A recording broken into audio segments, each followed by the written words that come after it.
আপনি তো ভিডিও দেখেন, ভালো লাগলে লাইক করেন, ভালো না লাগলে ভিডিওটিতে ডিসলাইক করেন। কিন্তু আপনি কি কখনো ভেবে দেখেছেন যে আপনার দেওয়া একটা লাইক বা একটা ডিসলাইক একজন কন্টেন্ট ক্রিয়েটরের পক্ষে কতটা লাভজনক বা কতটা ক্ষতিকর? আজকের এই ভিডিওতে আমি আপনাকে দেখানোর চেষ্টা করব যে আপনার দেওয়া একটা লাইক বা একটা ডিসলাইক একজন কন্টেন্ট ক্রিয়েটরের পক্ষে কতটা লাভজনক বা কতটা ক্ষতিকর। তো ভিডিওটি কিন্তু খুবই ইম্পর্টেন্ট হতে চলেছে। তো আপনি যদি একজন কন্টেন্ট ক্রিয়েটর হন তাহলে কিন্তু এটা জানা আপনার জন্য অত্যন্ত আবশ্যক। তো আপনি কিন্তু ভিডিওটিকে কমপ্লিট ওয়াচ করবেন। তো দেখো, একজন দর্শকের দেওয়া লাইক বা ডিসলাইক আমাদের তো ফিজিক্যালি কোনো রকম প্রভাব ফেলতে পারে না, কিন্তু এর প্রভাবটা গিয়ে পড়ে হচ্ছে ডিজিটালি। মানে যে ভিডিওতে তারা লাইক বা ডিসলাইকটি করেছে সেই ভিডিওর উপর কিন্তু এর প্রভাবটা পড়ছে। তো এখন প্রশ্ন হচ্ছে যে লাইক বা ডিসলাইক কিভাবে আমাদের ভিডিওতে এর প্রভাব ফেলছে।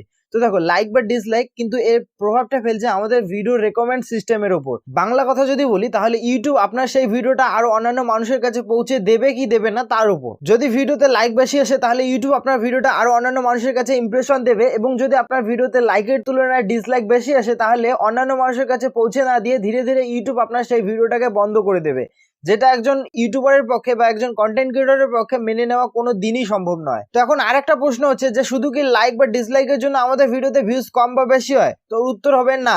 কারণ এই লাইক বা ডিসলাইকের সঙ্গে সঙ্গে কিন্তু আমাদের ভিডিওতে এভারেজ ভিউ ডিউরেশনের পার্সেন্টেজটাকেও কিন্তু মেনটেন রাখা অতি অবশ্যই প্রয়োজন। তো এই এভারেজ ভিউ ডিউরেশনের পার্সেন্টেজটাকে কিভাবে আপনারা বাড়িয়ে নিতে পারেন আপনার ভিডিওর মধ্যে, তো সেই সম্পর্কে আমি অলরেডি একটা ভিডিও বানিয়েছি। তো ভিডিও ডেসক্রিপশন বক্সে আমি সেই ভিডিওর লিঙ্ক দিয়ে দেবো, আপনারা কিন্তু সেখান থেকে ভিডিওটি দেখে নিতে পারেন।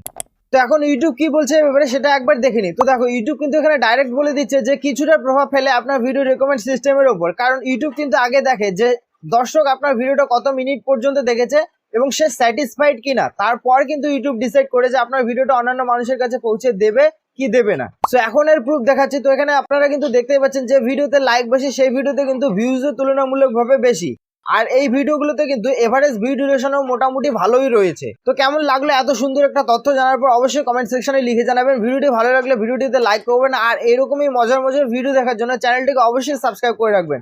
সো এই ভিডিওতে এই পর্যন্তই, দেখা হচ্ছে নেক্সট ভিডিওতে।